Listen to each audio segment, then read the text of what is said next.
लोग कहते हैं कि कुलदीप बिश्नोई ने नलवा गंगवा जी को बरवाला भिजवा दिया, इसलिए प्रजापति समाज नाराज है और आदमपुर में कुलदीप को नुकसान होगा। जीता ही नहीं, ये बरवाला 2 बार जीता ही नहीं। क्या ये टीस नहीं है कि आप नलवा से रहे, यहाँ से आपका एक क्षेत्र था, मिलाप था, सब कुछ था, सब कुछ छोड़ छाड़ के आपको बरवाला भेज दिया गया। लेकिन बाबा को क्या हो गया है? सारे हमारे अपने लोग, नौकरियों की खुद ही बोली लगती थी, सिपाही लगना तो 8 लाख, मास्टर लगना तो 10 लाख। नमस्कार साथियों, मैं हूं आपका होस्ट कुलदीप सिंह पुनिया और मैं लेके चलता हूं आपको राजनीति की दुनिया। अगर राजनीति की दुनिया की बात करें, आपको मालूम है विधानसभा चुनाव के अंदर हर पार्टी ने अपना अपना योद्धा उतार दिया। अगर हम हल्का बरवाला की बात करें, हल्का बरवाला से रणबीर जी, रणबीर समझ ही गए, वो जो वीर रण जीतते हैं, तो बीजेपी ने उतारा है रणबीर को। और आज हम बात करेंगे रणबीर गंगवा जी से, क्या चाहते हैं, क्या सोचते हैं और क्या रोड मैप है, सारी बातों पर चर्चा करेंगे और आप हमारे साथ जुड़े रहिए। राम राम जी। राम राम जी। सबसे पहले तो आपका स्वागत है। धन्यवाद। रणबीर जी, आप बीजेपी की टिकट लेके आए हैं, मजबूत आपको काफ़ी माना जाता है, तो आप क्या मान के चल रहे हैं कि हल्का बरवाला से आपको किस प्रकार का स्नेह मिल रहा है? देखिए, जहाँ तक मजबूत की बात है, प्रजातंत्र है, प्रजातंत्र के अंदर जनता फैसला करती है जी। लेकिन मैं लगातार नलवा हल्के से चुनाव लड़ा और चाहे वो जिला पार्षद से लेकर के लगातार 2 बार जीता, लगातार 2 बार एमएलए का चुनाव जीता। और अब पार्टी ने, क्योंकि बरवाड़ा हल्के के अंदर कभी भी कमल खिला नहीं था, मेरी जिम्मेदारी लगाई है, मैं तमाम कार्यकर्ताओं को साथ लेकर के और चुनाव के अंदर हम उतरे हैं। और मैं जैसे ही बरवाड़ा गया, परसों ही कार्यकर्ताओं की मीटिंग ली जी। जिस उमंग से, जिस उत्साह से बरवाड़ा हल्के के कार्यकर्ताओं ने अपना प्यार, आशीर्वाद देने का काम किया, मैं समझता हूँ कि निश्चित तौर पर हम बरवाड़ा के अंदर कमल खिलाने में कामयाब होंगे, जनता के सहयोग से, बरवाड़ा हल्के के मतदाताओं के सहयोग से।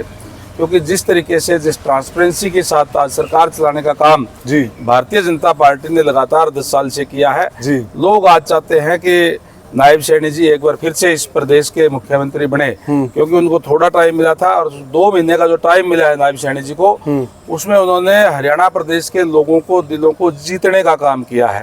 निश्चित तौर पर मैं कह सकता हूं कि आज जो बरवाड़ा हल्के के अंदर कई समस्याएं हैं और उनको सबको मैंने नोट किया है। हमारी प्राथमिकता रहेगी कि लोगों को ज़्यादा से ज़्यादा सुविधाएं मिले, उनकी समस्याओं से निजात दिलाने का काम करें। बरवाड़ा शहर होने के बावजूद जो कुछ एक एरिया ऐसे है जिसको अनअप्रूव्ड जिसको कहते हैं, जबकि जब शुरू से वो शहर के अंदर है और पानी की समस्या भी थोड़ी सी नहीं हो रही, जल भराव की समस्या, पीने की पानी की भी समस्या है। उन समस्याओं को प्राथमिकता के आधार पर दूर करने का काम हम करेंगे। क्या ये टीस नहीं है कि आप नलवा से रहे, यहाँ से आपका एक क्षेत्र था, मिलाप था, सब कुछ था, सब कुछ छोड़ छाड़ के आपको बरवाला भेज दिया? देखिए, नलवा हल्का से मेरा कोई पॉलिटिकल नाता नहीं है, बल्कि मेरा पारिवारिक नाता है और मुझे इस बात का लाभ भी मिलेगा क्योंकि यहाँ के जो लोग हैं, मैं बिल्कुल बॉर्डर लाइन पे बिल्कुल अटैच है। और नलवा हल्के के लोगों ने ये कहा है कि कोई दिक्कत नहीं है, हमारी जो रिश्तेदारियां हैं, जानकारी है और है, वो जा करके और एक वो ताकत भी अलग से मेरे साथ जो है वो कार्य करेगी निश्चित तौर पर। और आज मैं समझता हूँ कि जहाँ भी पार्टी जो नेतृत्व है वहाँ जो जिम्मेवारी लगाते हैं, पर हम कार्यकर्ताओं की जिम्मेवारी है कि हम उसको पूरा करने का काम करें। जी। हमें कोई न कोई सोच समझ करके वहाँ भेजा है शीर्ष नेतृत्व में, तो निश्चित रूप से हम उस पर खरा उतरने का काम करेंगे। आपने बरवाला में मीटिंग ली राज पैलेस के अंदर, वहाँ जो बरवाला बीजेपी के मैक्सिमम नेता वहाँ पर मौजूद थे, कुछ एक चेहरे वहाँ पे नजर नहीं आ रहे थे, तो उनको किस प्रकार से मनाया जाएगा? आज मैं कह सकता हूँ कि मेरा ये सौभाग्य है कि जहां मुझे बरवाड़ा भेजा गया है जी, आज एक भी नेता ऐसा नहीं है जो कोई नाराज हो या कोई नहीं है। ठीक है, टिकट डिक्लेयर होने से पहले प्रजातंत्र के अंदर इच्छाएं रहती है, किसी की भी इच्छाएं हो सकती है चुनाव लड़ने की जी, लेकिन तमाम साथी अब हमारे साथ जो लग चुके हैं और जो मैं कार्यकर्ताओं की चेहरे की चमक देख के, मेरा अपना जो राजनीतिक अनुभव है उसके हिसाब से मैं बता सकता हूँ निश्चित तौर पर हमें चुनाव बड़े अंतर से जीतेंगे। लगभग सभी आपके पाले में आ गए, खुश भी हैं, काम भी शुरू कर दिया कई लोगों ने, लेकिन बाबा को क्या हो गया है? सारे हमारे अपने लोग हैं, सारे आपको देखेंगे कि अभी चुनाव शुरू हो जाए, और सारे आपको चुनाव में काम करते हुए नजर आएंगे। जी, क्योंकि हमारे समाज में देखिए भगवा को इज्जत दी जाती है, तो क्या हम उम्मीद करेंगे रणबीर जी उनके पास जाएंगे और मना लेंगे? आखिर तो भगवा हमेशा इज्जत देने का काम किया हर किसी को। भगवा तो हमारे लिए पूजनीय है, सबके लिए ही है, नो डाउट। लेकिन हम तो जो आम आदमी है उनकी भी कदर करते हैं। कदर करते हैं। तो क्या रोड मैप है बरवाला को लेकर? आप क्या चाहते हैं कि मैं बरवाला के लिए विशेष कर दूं तो बड़ा अच्छा होगा? बड़ा साफ रोड मैप है। बरवाला हल्के की जो समस्याएं हैं उनको दूर करना मेरी प्राथमिकता रहेगी। और लोग जिस उम्मीद से मेरे साथ लगे हैं, जिस उम्मीद से जो आ रहे हैं, मैं पूरा प्रयास करूंगा कि लोगों की उम्मीदों पर खरा उतर के बरवाला हल्के का विकास करा सकूं। कांग्रेस पार्टी एक चीज कह रही कि रणबीर गंगवा जी ने नलवा इसलिए छोड़ा, उनको हार नजर आ रही थी, बरवाला वो जानबूझ कर गए हैं। इसके बारे में क्या कहेंगे? कांग्रेस पार्टी ने तो कभी नलवा 2 बार जीता ही नहीं, ये बरवाला 2 बार जीता ही नहीं। मुझे तो लोग लगातार यहाँ से जिता रहे हैं। अब भी लोगों की इच्छा थी कि मैं यहीं से लड़ूं, तो लेकिन जो पार्टी नेतृत्व ने वहाँ आदेश दिया है, और कांग्रेस पार्टी से मुझे लगता नहीं कि हमें कोई लड़ने की जरूरत है। कांग्रेस पार्टी इतने धड़ों में बटी हुई है, वो अपने आप एक दूसरे को निपटाने का काम कर देगी। हमने जो 10 साल तक जो विकास कार्य किए, जिस ट्रांसपेरेंसी के साथ प्रदेश के अंदर सरकार चलाने का काम किया है, वो तमाम चीजें लेकर के जनता में जाएंगे। मुझे पूरा उम्मीद है जनता का आशीर्वाद हमारे साथ है। हिमाचल की बात करें, एक तरफ तो ये लोग कह रहे थे कि हम 2 लाख रोजगार देंगे हर साल, एक तरफ जो लोग पहले से लगे हुए थे उनको सैलरी के लाले पड़ गए, इस पे क्या कहेंगे? अब ये बात तो आप कांग्रेस के लोगों से पूछिए, जो क्योंकि वादे इस प्रकार के अब ये हरियाणा में भी तो कर रहे हैं। वो वादे तो पता नहीं, लोकसभा चुनाव के अंदर भी बोले आप पैसे डलेंगे खटाखट, वो बेचारी महिलाएं उनके दफ्तरों के आगे चक्कर काट के आ गई। ये झूठ बोलने वाले लोग हैं। लोकसभा के अंदर भी इन्होंने संविधान की पत्रिका हाथ में लेके जिस तरीके से इन्होंने एक तरह से संविधान का अपमान करने का काम किया, इन्होंने कहा कि भारतीय जनता पार्टी संविधान को बदलने का काम करेगी, जबकि इन्होंने अपने समय में जो है, जब इनकी सरकार थी तो संविधान की धज्जियां उड़ाने का काम किया। किस तरीके से इमरजेंसी में इतने जुल्म और ज्यादतियां शायद अंग्रेजों ने भी नहीं किए थे, वो इन्होंने करने का काम किया है। तीसरी बार क्यों सरकार आएगी आपकी?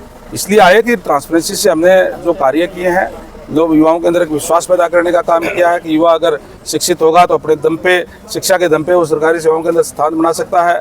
हमने भ्रष्टाचार पे अंकुश लगाने का काम किया है। हमने बिना किसी भेदभाव के, बिना कोई क्षेत्रवाद के सामान्य विकास कराने का काम किया है। और जिस तरीके से आदरणीय नायब सैनी जी ने घोषणाएं की है, उसको और गति देने के लिए, हरियाणा का विकास के लिए लोग हमें वोट करें। हुड्डा साहब कहते हैं कि रोजगार हमने ज्यादा दिए, विकास हमने ज्यादा किया और अब हम ही आएंगे, तो क्या अंतर हुड्डा सरकार में और नायब सरकार? लोगों को याद है कि किस तरीके से उन्होंने रोजगार दिए थे, किस तरीके से उनके राज्य के अंदर नौकरियों की खुद ही बोली लगती थी। सिपाही लगना हो तो 8 लाख, मास्टर लगना हो तो 10 लाख, लेक्चरर लगना हो तो 15-18 लाख, किस तरीके के हालात थे। और युवा मायूस हो चुके थे कि मैं पढ़ तो लूँगा, मेरे माँ बाप के पास पॉलिटिकल सिफारिश नहीं है, पैसा नहीं है, नौकरी कैसे लगूंगा।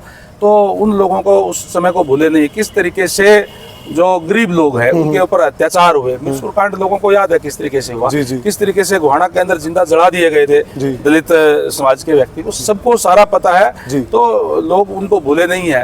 तो जनता जनार्दन जो फैसला करती है, और निश्चित तौर पर आज जनता हमारे साथ है।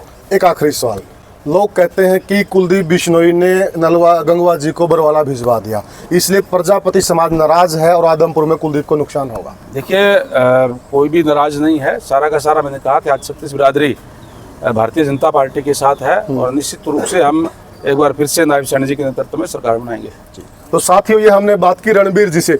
आप क्या सोचते हैं? आखिर में जनता ही जनार्दन, और जनार्दन का फैसला ही आखिरी फैसला होता है। हमें कमेंट सेक्शन के जरिए बताइएगा कि आप क्या चाहते हैं, रणबीर जी से क्या चाहते हैं और हल्के के लिए क्या चाहते हैं, और आपकी नज़र में कौन मुफीद कैंडिडेट है हल्का बरवाला के लिए और कौन मुफीद विधायक होगा हल्का बरवाला के लिए। तो साथियों, राम राम।